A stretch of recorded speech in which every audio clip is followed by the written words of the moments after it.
Hello friends, welcome again in our channel Vinu Diaries. दोस्तों, आज हम बात करेंगे बेटियों के सम्मान की। आज हम बात करेंगे बेटियों के उस सम्मान की जो उनको मिलना चाहिए लेकिन उनको नहीं मिलता है। आज भी कई जगह ऐसी हैं या कितने ही घरों में आज भी बेटियों को वो सम्मान नहीं मिलता है जिसकी वो हकदार होती हैं। आज भी कई जगह ऐसा होता है कि बेटों को अच्छी तरह पढ़ाया जाता है और बेटियों को वहाँ पर वो एजुकेशन नहीं दी जाती जो वे पाना चाहती हैं। जबकि दोस्तों, आपने भी देखा है कि बेटियाँ आजकल हर फील्ड में हैं। बेटियाँ आजकल बेटों से कहीं भी कम नहीं है, इवन बेटों से आगे निकल गई हैं। किसी भी कोई भी क्षेत्र ऐसा नहीं है जहाँ पर हमारी बेटियाँ नहीं हैं। लेकिन आज भी कुछ घरों में उनके लिए आज भी वही पक्षपात होता है जो हमारे पहले लोग करते थे कि ये बेटा और ये बेटी। आज भी वो उनके साथ पक्षपात किया जाता है और मुझे देखकर या सुनकर बहुत दुख होता है जब हमारी बेटियों के साथ में ये किया जाता है। तो आज का हमारा टॉपिक भी ऐसा ही है कि आप ऐसा पक्षपात ना करिए। देखिए, मैं ऐसा सबके लिए नहीं बोलती हूँ कि सब बोलेंगे कि हम अपनी बेटियों के साथ नहीं करते हैं। मैंने बोला है कि कुछ घरों में कुछ जगह पर ऐसा आज भी होता है। अगर आपको मेरी वीडियो ये पसंद आएगी तो प्लीज़ इसको लाइक शेयर करिएगा, और अगर आप नए हैं तो प्लीज़ मेरे चैनल को सब्सक्राइब भी करिएगा। देखिए दोस्तों, बेटियां जो हर फील्ड में आगे निकल रही हैं, हर कदम पे वो हमारे बेटों से आगे, फिर हम उनको आज भी ऐसे क्यों करते हैं कि हम बेटियों के साथ वो पक्षपात करते हैं। कुछ घरों में आज भी बेटियों को उतना नहीं पढ़ाया जाता है जितना बेटे को, या फिर हम बेटों को अच्छे स्कूल में पढ़ाएंगे और अपनी बेटी को हम सरकारी स्कूल में या बेकार स्कूल में आज भी हम कम पढ़ाते हैं, या पढ़ाते हैं तो सरकारी स्कूल में पढ़ाते हैं। और पढ़ाना ही नहीं, चलो हमने कम छोटे स्कूल में पढ़ाया, जब हम इनकी शादी करते हैं, शादी करके बेटियां अपनी ससुराल चली जाती हैं। मायके वाले सोचते हैं कि हमने उनको पढ़ाया नहीं, वो कुछ करती नहीं है, लेकिन मायके वाले सोचते हैं कि इसका खर्च ससुराल वाले उठाएं, और ससुराल वाले सोचते हैं कि इसका खर्च मायके वाले उठाए।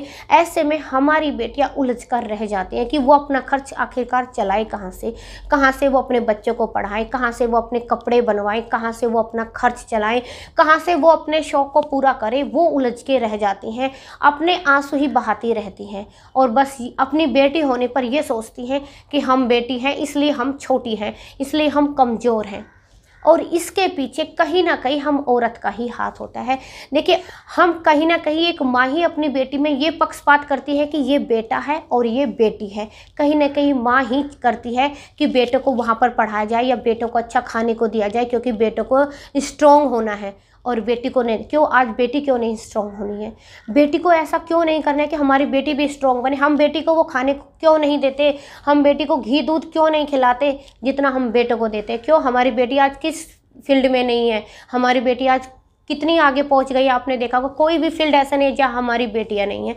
फिर भी हम कुछ पेरेंट्स ही ऐसे होते हैं, स्पेशली माताओं के लिए मैं बोल रही हूँ, कुछ माताएं, कुछ मम्मी ही ऐसा करती हैं अपनी बेटियों के साथ में कि वो ही उनको वो चीज़ें नहीं खाती। हमारी बेटियां घर को भी चलाती हैं, जॉब भी करती हैं, परिवार भी संभालती हैं, खाना सारा काम बेटियां करती हैं, लेकिन फिर भी हम बेटियों को कुछ ऐसा ही समझते हैं। जबकि गवर्नमेंट की तरफ से भी एक अभियान है, बेटी बचाओ बेटी पढ़ाओ।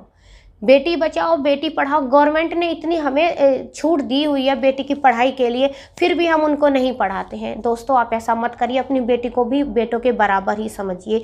बेटियां आज कम नहीं है। अगर किसी के यहाँ बेटी है बेटा नहीं है तो अपने आप को आप कम नहीं समझिए कि आपके घर में बेटा नहीं है, आपका बुढ़ापे का सहारा नहीं है। नहीं दोस्तों, आपका बुढ़ापे का सहारा जरूरी नहीं है कि आपका बेटा बने, लेकिन आपके बेटी आपके बुढ़ापे का सहारा बनेगी, इसकी पूरी गारंटी है।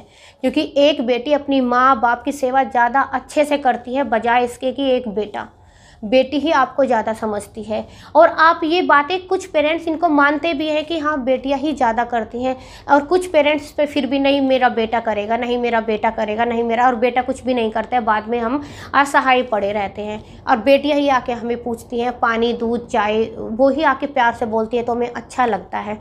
तो दोस्तों, ऐसा नहीं करना है। आपको अपनी बेटी को भी उतना ही पढ़ाना है। बेटी भी बेटों से कम नहीं है, उनको भी हमें हायर एजुकेशन भी दिलानी है, उनकी पसंद नापसंद को भी ध्यान में रखना है, जो वो चाहे उनको वो करने देना है हमें। और हमारा ये एक कर्तव्य भी बनता है कि हम अपनी बेटियों को भी आगे बढ़ाएं, हर फील्ड में बेटियां भेजें। अगर हम बच्चे को अपनी बेटी को अच्छी एजुकेशन देंगे, अगर हम अपनी बेटी को इस लायक बनाएंगे, वो दूसरों के खर्च पे मोहताज ही नहीं है, उसको किसी के पैसों की ज़रूरत ही नहीं है, वो अपना खर्च चला सकते हैं, इवन 2 लोगों का और भी चला सकती है, वो 2 लोगों का और भी सहारा बन सकती हैं। तो फिर हम अपनी बेटी को एजुकेशन क्यों ना दें? हमें अपनी बेटी को एजुकेशन देनी चाहिए और अच्छा एक ऐसा कोर्स कराना चाहिए जिससे कि हमारी बेटी अपनी जीविका चला पाए। हम अपनी बेटी को क्यों दूसरे के ऊपर डिपेंड रखते हैं कि वो ही उसको खर्च दे? अपने शौक के लिए उसको खुद कमाना आना चाहिए। हमें अपनी बेटी को इस लायक बनाना चाहिए। जब हम अपने बेटे को बना सकते हैं, जब हम बेटे से ये सोच सकते हैं या ये इच्छा रख सकते हैं कि हमारा बेटा लायक हो जाएगा, तो हम बेटी से क्यों नहीं, हमारी बेटी भी लायक हो जाएगी और हमें गर्व फील होगा कि हमारी बेटी आज यहाँ तक पहुँच गई है। तो दोस्तों, अपनी बेटी को भी पढ़ाइए, अपनी बेटी को भी सेम एजुकेशन दीजिए जो आप बेटे को ले देती हैं। अपनी बेटी को भी उसी दायरे में रखिए जिसमें आप बेटे को रखती हैं। अपनी बेटी को भी उतनी ही छूट दीजिए जितने आप बेटे को देते हैं। अपनी बेटी को भी वो ही एजुकेशन दीजिए जो आप अपने बेटे को देते हैं। बेटी आज किसी भी फील्ड में कम नहीं है और दोस्तों, आपको अपनी बेटी को भी कभी कम नहीं समझना है। आपकी बेटी हो सकता है आपका सहारा बने। आई होप दोस्तों आपको ये वीडियो पसंद आई हो। पसंद आती है तो उसको प्लीज़ लाइक शेयर करिए।